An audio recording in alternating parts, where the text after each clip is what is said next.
Bonjour à tous et merci de nous rejoindre pour cette édition.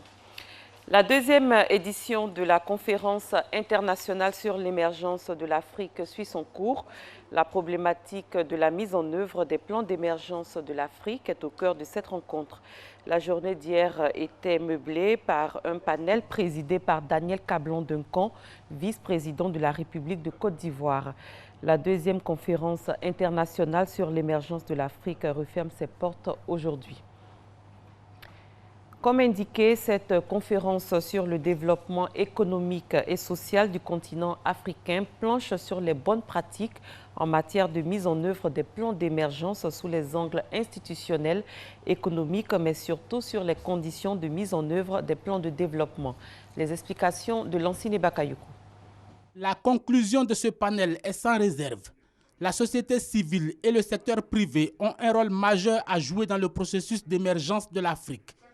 Mais pour la construction d'un solide pilier économique, les gouvernants africains ont une grande responsabilité. Il faut que le pays se dote d'une vision suffisamment claire, une vision qui s'inscrit dans le long terme et non dans le court terme. Et puis aussi, il faudra aussi, au-delà de cette vision long-termiste-là, il faudra aussi qu'il y ait un état d'esprit, une culture d'émergence qui, dans le cas de la Côte d'Ivoire, c'est évidemment le concept de l'Ivoirien nouveau. Autant admettre que seule une planification globale permet la hiérarchisation des priorités et une facilitation de leur mise en œuvre.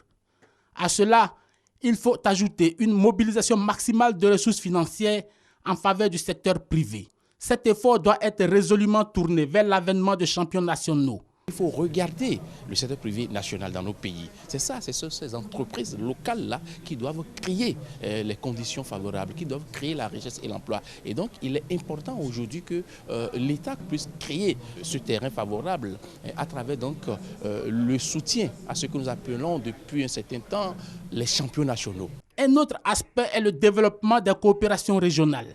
Il s'agit de coordonner à une échelle régionale des investissements ou des sujets qui gagnent en efficacité grâce à cette approche commune et intégrée.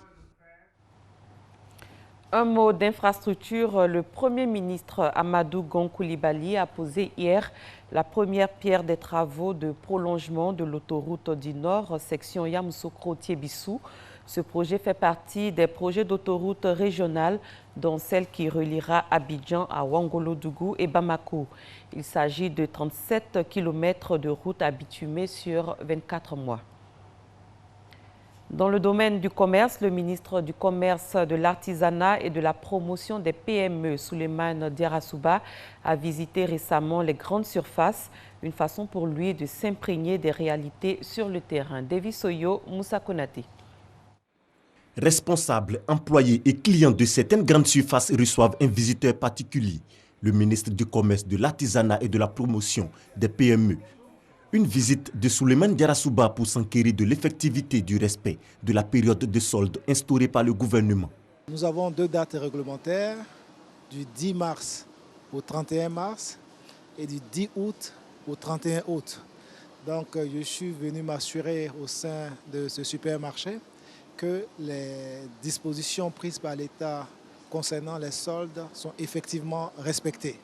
Après plusieurs endroits visités et vu l'engouement des consommateurs à cette période de solde, le ministre Souleymane Diarra-Souba prend une décision exceptionnelle. Nous avons décidé de proroger la période de solde jusqu'au dimanche 2 avril pour permettre en fait aux populations, notamment aux ménages, de profiter de ce week-end et également aux opérateurs économiques et aux commerçants pour continuer de faire de belles affaires. Responsables de supermarchés, gérants de boutiques et clients se réjouissent de cette visite. C'est une visite intéressante, donc on voit que le ministre se préoccupe des commerçants et de prendre la température, de voir comment ça se passe pour nous les commerçants et pour pouvoir proposer de meilleures offres à tous les clients. Je pense que de temps en temps, il faudrait que les différentes autorités essaient de s'imprégner de ce que la population vit au quotidien. C'est toujours bien de voir un ministre dans nos locaux pour vérifier, d'une part, la bonne application effectivement de la réglementation sur les soldes, et puis aussi de promouvoir justement ces périodes de soldes. La période de solde est un moment pour permettre aux consommateurs et commerçants de faire de bonnes affaires. Le gouvernement, à travers le ministère du Commerce, de l'Artisanat et de la Promotion des PME, entend mettre tout en œuvre pour contribuer à la réduction du coût de la vie.